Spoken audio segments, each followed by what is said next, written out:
Bueno, pues mientras Lady Repsamen minimiza que se les hayan colado, por lo menos de los que se sabe, 26 impresentables que pretenden ser jueces o magistrados en el Poder Judicial Federal, la discusión que se está llevando a cabo, creo que todavía hasta esta hora en el INE, para saber qué iban a hacer con las impugnaciones que envió el Senado, pues parece que no les va a gustar lo que están diciendo los consejeros del INE a los senadores, sobre todo al histriónico Gerardo Fernández Noroña, porque, no hacen más que apegarse a la ley que ellos aprobaron, o sea, que los senadores y diputados aprobaron.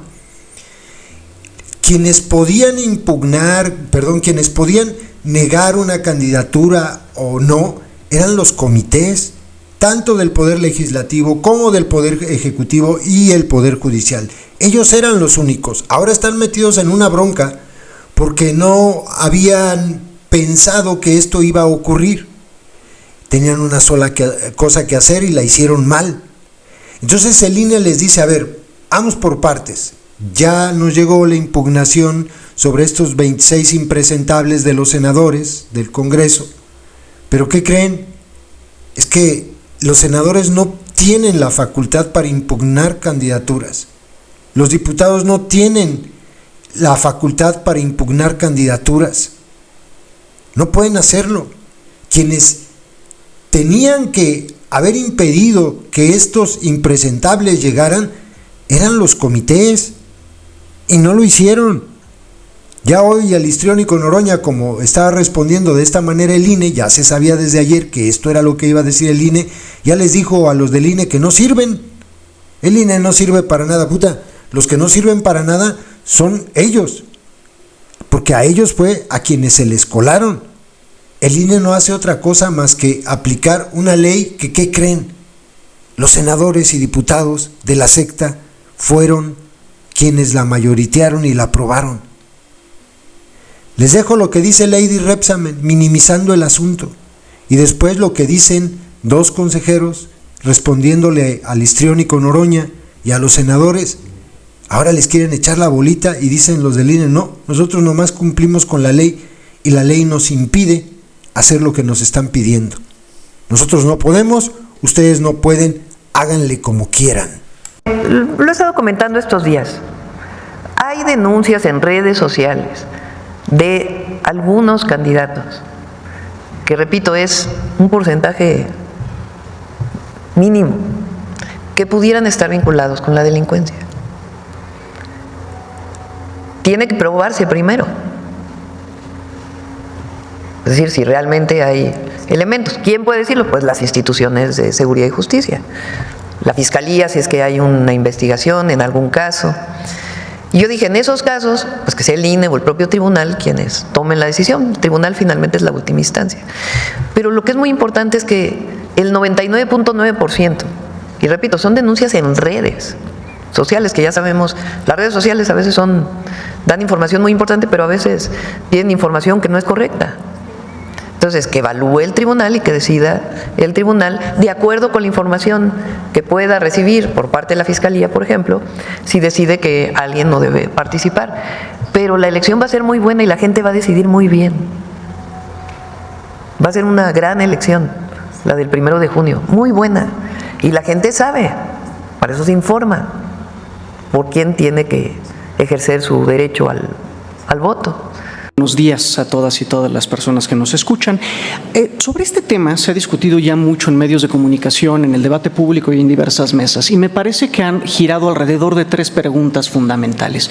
Primero, ¿quién debió hacer la revisión de la elegibilidad y la idoneidad de las candidaturas a los cargos del Poder Judicial de la Federación? 2, ¿el Senado puede o no puede cuestionar la elegibilidad y la idoneidad de estas candidaturas? Y 3, ¿qué puede hacer el Instituto Nacional Electoral ante las solicitudes de cancelación de candidaturas por presumiblemente no cumplir con estos requisitos de elegibilidad e idoneidad? Sé que estamos en una época en la que normalmente prohibido y permitido no son precisamente una distinción clara, y en donde superiores e inferiores tampoco, y que simplemente la ley se puede interpretar con mucha flexibilidad. Sin embargo, yo sí sigo creyendo que en tanto no exista un pronunciamiento de autoridad competente al respecto, la letra de la ley debe ser finalmente nuestra guía. Voy a la primera pregunta. ¿Quién debió evaluar la idoneidad y la elegibilidad de las candidaturas a cargos del Poder Judicial de la Federación?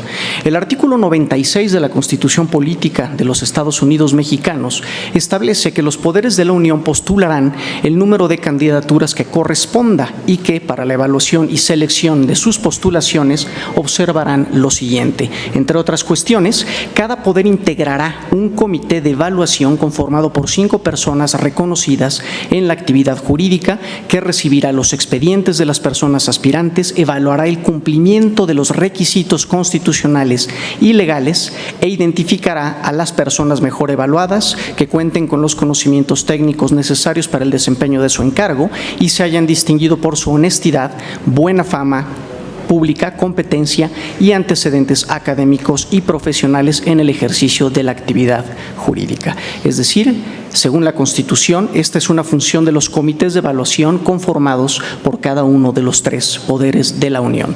En el mismo sentido, el artículo 500 de la Ley General de Instituciones y Procedimientos Electorales señala que los comités a los que he hecho referencia publicarán las convocatorias para participar en el proceso de evaluación y selección de postulaciones, que contendrán, entre otros aspectos, lo siguiente: la metodología de evaluación de idoneidad de las personas aspirantes.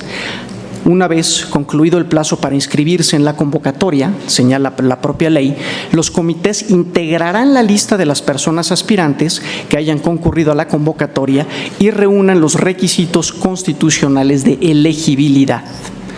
De nuevo, la ley reitera lo que ya había dicho la Constitución. Son los comités quienes debieron haber evaluado la idoneidad y la elegibilidad de las candidaturas.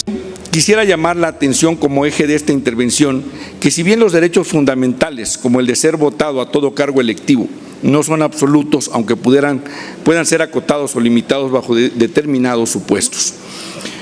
Para que ello ocurra, es de explorado derecho que debe concurrir una circunstancia de especial relevancia o interés público que justifique la restricción o delimitación del ejercicio de un derecho fundamental.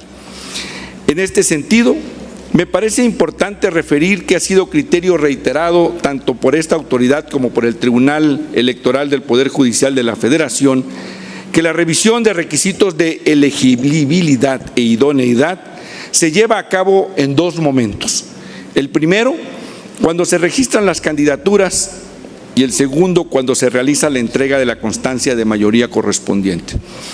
Por lo que se refiere al primer supuesto, si bien vale tener en consideración que ni la reforma constitucional del pasado 15 de septiembre de 2024, ni la convocatoria del Senado de la República otorgaron facultades o participación alguna a esta autoridad electoral en el proceso de selección de candidaturas, sino que dicha actividad estuvo a cargo de 3 distintos comités de evaluación, y cada uno de los cuales determinó los mecanismos que estimó idóneos para determinar la elegibilidad e idoneidad de las personas aspirantes para ser postulados a los distintos cargos en disputa.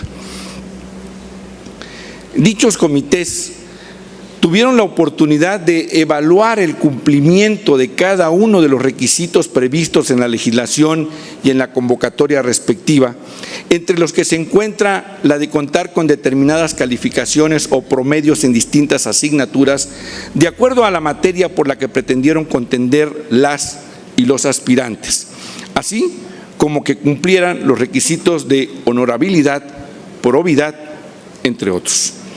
Por tanto, pretender llevar a cabo una revisión de los requisitos de elegibilidad e idoneidad de las personas ahora candidatas, me parece que en el fondo implicaría una invasión de competencias que llevaron a cabo los comités de evaluación, de los cuales 2 de ellos, en términos de la convocatoria, designaron a sus candidaturas, y en el caso de un comité, las candidaturas fueron designados por el mecanismo de insaculación implementado por el propio Senado en cumplimiento de una ejecutoria del Tribunal Electoral. La cancelación de las candidaturas. Pues el artículo 501, numeral 3 de la Ley General de Instituciones y Procedimientos Electorales señala que, cito, el Senado de la República estará impedido de pronunciarse sobre la elegibilidad o idoneidad de las postulaciones que le sean remitidas y se limitará a integrar y remitir los listados y sus expedientes al Instituto a más tardar el 12 de febrero del año de la elección que corresponda, a efecto de que organice el proceso electivo. Así que, partiendo de esta disposición expresa, ni el Senado, ni mucho menos la Cámara de Diputaciones tienen atribuciones para pronunciarse respecto de la elegibilidad o idoneidad de las candidaturas. De hecho, el Senado, como lo leí, tiene un impedimento expreso para hacerlo. La previsión meramente operativa del artículo 2º transitorio del Decreto de Reforma Constitucional en materia del Poder Judicial, por supuesto que es insuficiente para arrogarnos atribuciones que fueron expresamente concedidas a otros órganos y que forman parte de una etapa del proceso electoral que ya adquirió definitividad. Tampoco coincido en que se contemple un punto de acuerdo para realizar un exhorto a los poderes de la Unión para que atiendan los requerimientos que le realiza el Senado de la República sobre la información contenida en los expedientes de las personas candidatas, pues una vez más el Instituto Nacional Electoral no tiene atribuciones para hacer un exhorto político que pretende influir en el comportamiento de los poderes de la Unión. El INE siempre ha actuado con pleno respeto a las instituciones y a las atribuciones de los otros poderes y así debe seguir actuando. Me preocupa querer corregir una omisión o al menos una falta de cuidado de una etapa en la que era válida hacer una selección discrecional acorde a la visión de cada uno de los comités de evaluación sobre los perfiles idóneos, cometiendo ahora una vulneración de derechos humanos. Y aquí no puedo dejar de recordar que en su momento muchísimas personas juzgadoras estuvieron alertando que no se estaba haciendo una revisión de la idoneidad de los perfiles que se estaban presentando y ahora vemos que tenían razón. El derecho a ser votado es un derecho político que también es un derecho humano. Su restricción debe tener un asidero constitucional como ocurre con los supuestos establecidos en el artículo 38 constitucional y aún en esos casos las máximas autoridades jurisdiccionales del país han hecho interpretaciones pro persona. En el caso específico de la fracción 2 del artículo 38 constitucional, la Suprema Corte de Justicia de la Nación determinó que una lectura actualizada de la Constitución debe realizarse desde la perspectiva de hacerla coexistir con dos derechos fundamentales, el derecho a votar y el derecho a la presunción de inocencia, a fin de hacer la interpretación más favorable para las personas. Concluyó que de una interpretación conforme se advierte que la suspensión de derechos por estar sujeto a un proceso criminal por delito que merezca pena corporal o contar desde la fecha del auto de formal prisión no se justifica previo al dictado de una sentencia condenatoria. Este criterio se reiteró en múltiples acciones de inconstitucionalidad, la 88-2015 y sus acumulados, la 76-2016 y sus acumulados, la 61-2017